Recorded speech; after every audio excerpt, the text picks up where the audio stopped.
नमस्कार दोस्तों, मैं प्रवीण आप सभी को टू स्टेप ग्रो चैनल में बहुत बहुत स्वागत करता हूं। और आज की जो वीडियो है इसमें हम पाइथन की एरेज के बारे में बात करेंगे, जो कि बहुत ही इंपॉर्टेंट चैप्टर है पाइथन का। और अगर आपने प्रीवियस में लिस्ट वाला चैप्टर हमारा देखा है तो आपको एरे में कोई भी प्रॉब्लम परेशानी नहीं आने वाला है, क्योंकि ये बिल्कुल लिस्ट की तरह ही आपसे एक्सेस कर सकते हैं। तो चलिए शुरू करते हैं आज की वीडियो और जानते हैं एरे क्या है और इसे किस तरह से यूज करना है और क्यों यूज किया जाता है पाइथन में।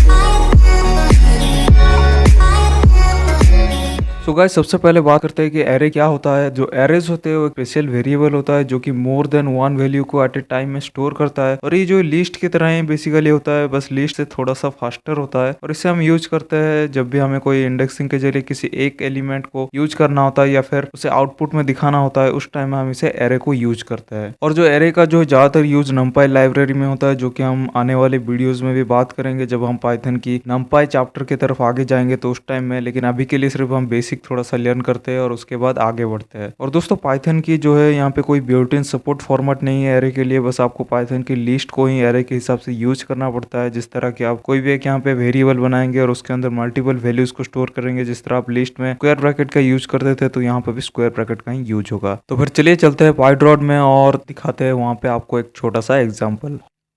सो गाइज, आप देख सकते हैं कि मैंने यहाँ पे अपना पाइड्रॉड को जो है ओपन किया है। और यहाँ पे आप भी जाके प्ले स्टोर से इसे डाउनलोड करके यूज कर सकते हैं। एंड्रॉयड में कोई प्रॉब्लम नहीं आएगा।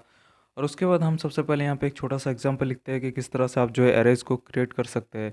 तो उसके लिए हमें सबसे पहले कोई भी एक वेरिएबल का नेम क्रिएट करना पड़ेगा। तो मैं यहाँ पे एरे को शॉर्ट फॉर्म में इस तरह से मैं वेरिएबल का एक नेम मैंने क्रिएट कर लिया। और उसके अंदर हमें क्या करना पड़ेगा, एरे के लिए स्क्वायर ब्रैकेट का यूज करना पड़ेगा।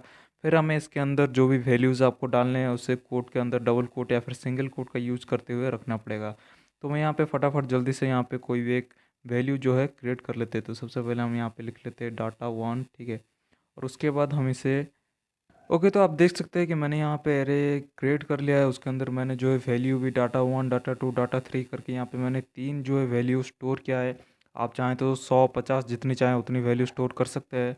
तो मैंने यहाँ पे तीन, सिर्फ एग्जांपल के लिए हमने यहाँ पे तीन जो है वैल्यू यहाँ पे क्रिएट किया है। और उसके बाद अगर मान लीजिए आपको इसे प्रिंट करवाना है तो आप प्रिंट फंक्शन का यूज करके डायरेक्टली ये जो वेरिएबल का नाम से भी प्रिंट कर सकते हैं। लेकिन अब हम देखेंगे कि किस तरह से किसी एक पर्टिकुलर एलिमेंट्स को किस तरह से एक्सेस किया जाता है एरे में से। तो आपको बस इसी बात का ध्यान रखना है कि लिस्ट में भी आप स्क्वायर ब्रैकेट का ही यूज करते थे और एरेज में भी आप जो है स्क्वायर ब्रैकेट का ही यूज करेंगे। इसीलिए मैंने आपको कहा प्रीवियसली, अगर आपने हमारा लिस्ट वाले चैप्टर को देखा हुआ है तो आपको एरेज को सीखने में कोई भी प्रॉब्लम नहीं आएगी, क्योंकि ये सेम टू सेम उसी तरह का है। लिस्ट की जो मेथड्स है वहीं पे एरेज में भी वही मेथड्स और वही फंक्शंस जो है अप्लाई होते हैं। तो चलिए देखते हैं कि किस तरह से एलिमेंट को एक्सेस किया जाता है। तो जैसा कि लिस्ट में हम यूज करते थे कोई भी एक इंडेक्सिंग नंबर का यूज करके उसकी जो आइटम को एक्सेस करते थे, यहाँ पर भी ठीक उसी तरह होगा। मान लीजिए कि मुझे ये जो डाटा टू है इसको एक्सेस करना है, तो उसके लिए हम क्या करेंगे, सबसे पहले यहाँ पे इंडेक्सिंग नंबर के यूज करेंगे। जिस तरह की मैं यहाँ पे कर रहा हूँ प्रिंट, यहाँ पे लिख लेते हैं प्रिंट। ओके, प्रिंट करने के बाद हम यहाँ पे प्रिंट फंक्शन का यूज करेंगे। और उसके बाद हमारा वेरिएबल का नेम जो है एरे है और उसके अंदर जो इंडेक्सिंग है, क्योंकि आप जानते हैं ये जीरो है, ये है वन, तो हम यहाँ पे लिख देंगे वन। इंडेक्सिंग नंबर वन हमने इसे दे दिया क्योंकि हमें डाटा टू को आउटपुट में शो करवाना है।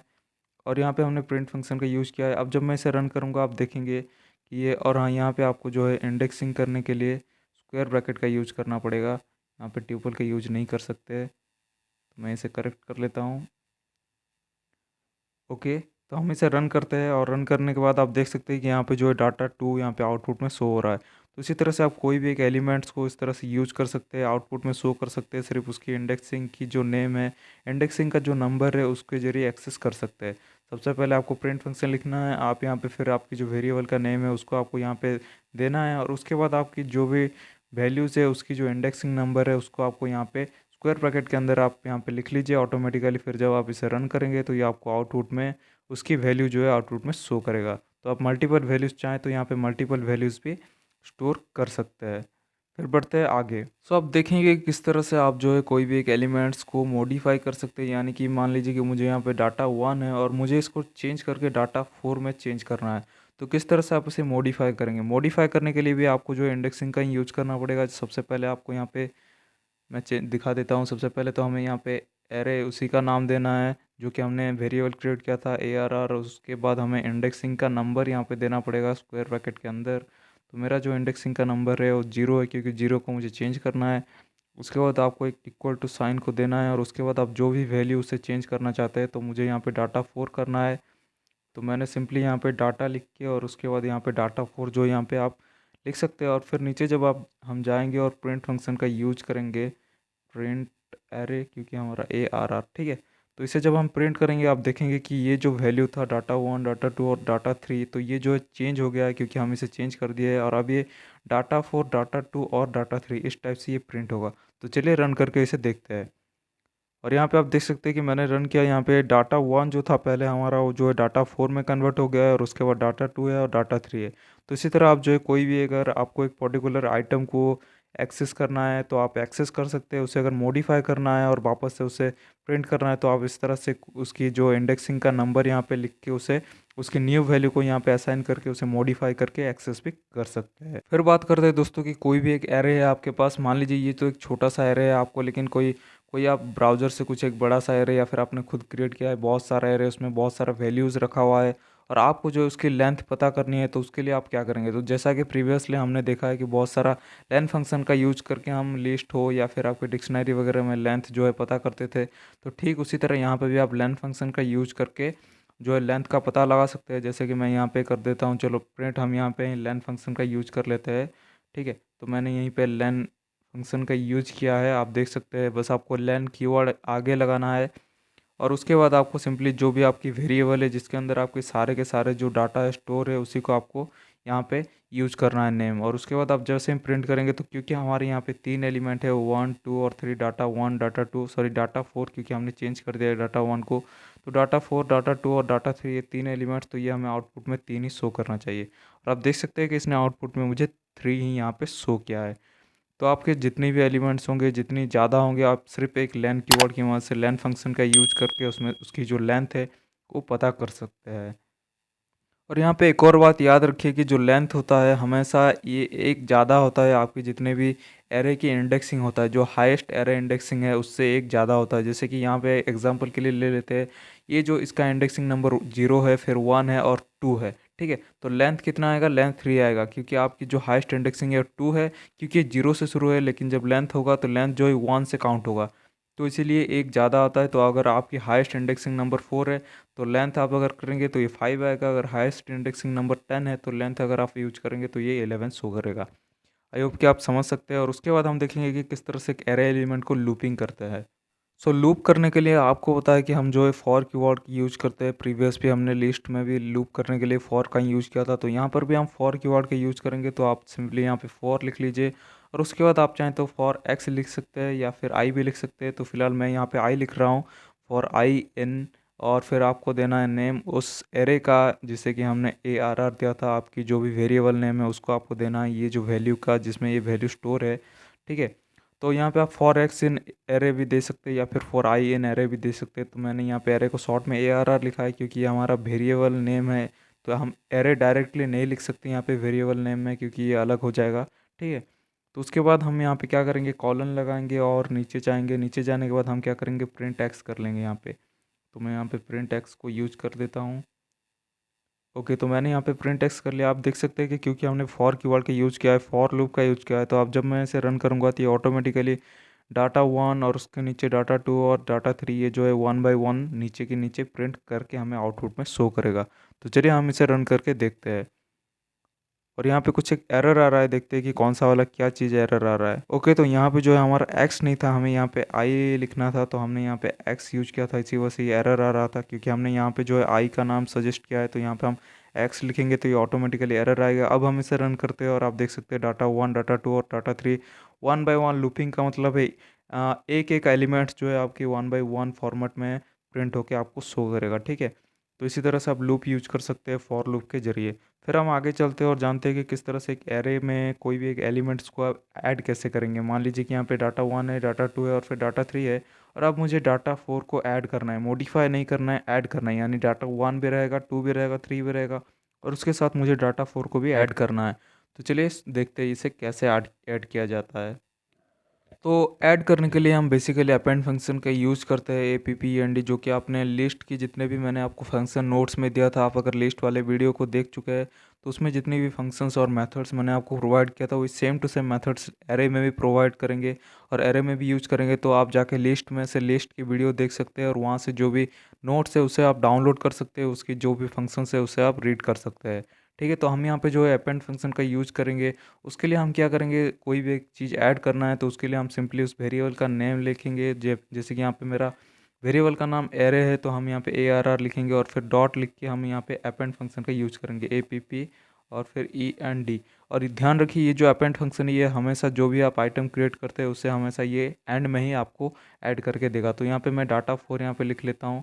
ठीक है, तो मैंने यहाँ पे डाटा 4 का यूज किया है और उसके बाद जब हम यहाँ पे प्रिंट करेंगे प्रिंट एरे, ठीक है, प्रिंट फंक्शन का यूज करेंगे और उसके बाद हम यहाँ पे सिंपली एरे को प्रिंट करेंगे। तो अब आप देखेंगे कि ये जो डाटा 1 डाटा 2 डाटा 3 और फिर एंड में डाटा 4 को भी ऐड करके देगा। ठीक है, तो रन करते हैं और देखते हैं और आप देख सकते हैं कि यहाँ पे अब हमारे 4 जो है आइटम्स दिखा रहे हैं, डाटा 1 2 3 और उसके बाद 4 जो है लास्ट में ऐड होगा। और अपेंड फंक्शन जब भी आप यूज करेंगे तो याद रखिए जो भी आप यहाँ पे ऐड करेंगे वो हमेशा लास्ट में ही आपका ऐड होगा, बीच में ऐड नहीं हो सकता। और उसके बाद देखेंगे कि किस तरह से आप जो है अरे एलिमेंट को रिमूव करेंगे। मान लीजिए मुझे यहाँ पे डाटा 2 को रिमूव करना है तो उसके लिए हम पॉप मेथड का यूज करेंगे। तो चलिए एग्जाम्पल में देखते हैं। तो हम जो है यहाँ पे पॉप मेथड का यूज करेंगे रिमूव करने के लिए। आपको सिंपली जिस तरह आप अपेंड फंक्शन का यूज किए थे उसी तरह आपको पॉप का भी यूज करना है। सबसे पहले तो आपकी एरे का जो है नेम यहाँ पे, सॉरी, यहाँ पे जो है एरे का सबसे पहले नेम आपको यहाँ पे दे देना है और उसके बाद डॉट लिख के आपको जो है सिंपली यहाँ पे पॉप मेथड का यूज करना है, पॉप मेथड। और उसके बाद आपको जो है उसकी इंडेक्सिंग नंबर भी यहाँ पे प्रोवाइड करना पड़ेगा।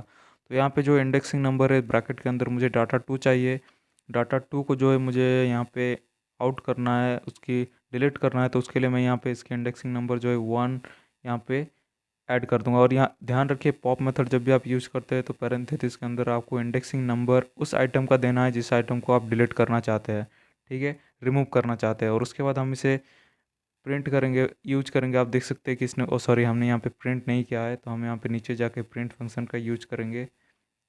प्रिंट फंक्शन का यूज करके हमारी जो भी एरे है उसकी जो वेरिएबल नेम है यहाँ पे दे देते हैं। और अब हम इसे रन करेंगे तो आप देखेंगे इसमें डाटा 2 जो है नहीं शो करेगा। और देख सकते हैं कि इसमें डाटा 1 है, डाटा 3 है, डाटा 2 जो है वो रिमूव हो चुका है क्योंकि हमने यहाँ पे पॉप मेथड से रिमूव कर चुके हैं हम। तो इसी तरह आप जो है रिमूव मेथड का भी यूज कर सकते हैं। सेम टू सेम आपको सिंपली यहाँ पे एरे का नाम देना है, फिर डॉट दे के आपको जो है रिमूव देना है और उसके बाद आपको यहाँ पे उसकी नाम देना है। यहाँ पे एलिमेंट्स का आपने वेरिएबल जो इंडेक्सिंग नंबर आपने प्रोवाइड किया था, लेकिन जब आप रिमूव मेथड का यूज़ करेंगे तो उसके लिए आपको जो है उस एलिमेंट्स का नेम यहाँ पे देना है। तो चलिए इसको भी एग्जांपल पे हम देख लेते हैं। ओके, तो आप देख सकते हैं कि मैंने यहाँ पे रिमूव मेथड का यूज किया है और आपको सिंपली आप जिस तरह से एरे डॉट पॉप यहाँ पे लिखते थे तो आपको सिंपली वही same to same array dot remove का यूज करना है।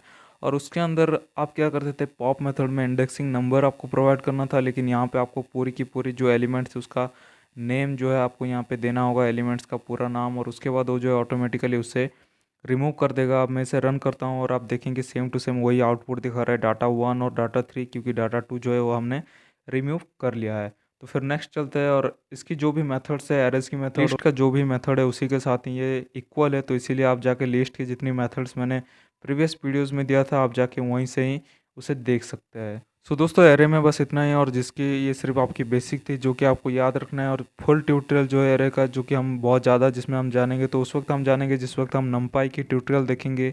ये ख़त्म होने के बाद, बेसिक होने के ख़त्म होने के बाद हम जो है नमपाई का ट्यूटोरियल भी शुरू करेंगे और उसमें जो हम देखेंगे एरे का फुल यूज किस तरह से किया जाता है। में नोट्स डाउनलोड करके देख सकते हैं और डिस्क्रिप्शन में आपको जो है इस एरे चैप्टर का नोट्स भी मिल जाएगा। आप जाके वहाँ से जो है डाउनलोड कर सकते हैं और प्रैक्टिस भी कर सकते हैं। तो फिलहाल आज के लिए इतना ही। वीडियो अगर अच्छा लगा तो लाइक कीजिए, शेयर कीजिए और सब्सक्राइब जरूर कीजिए चैनल को। मिलते हैं नेक्स्ट वीडियो में।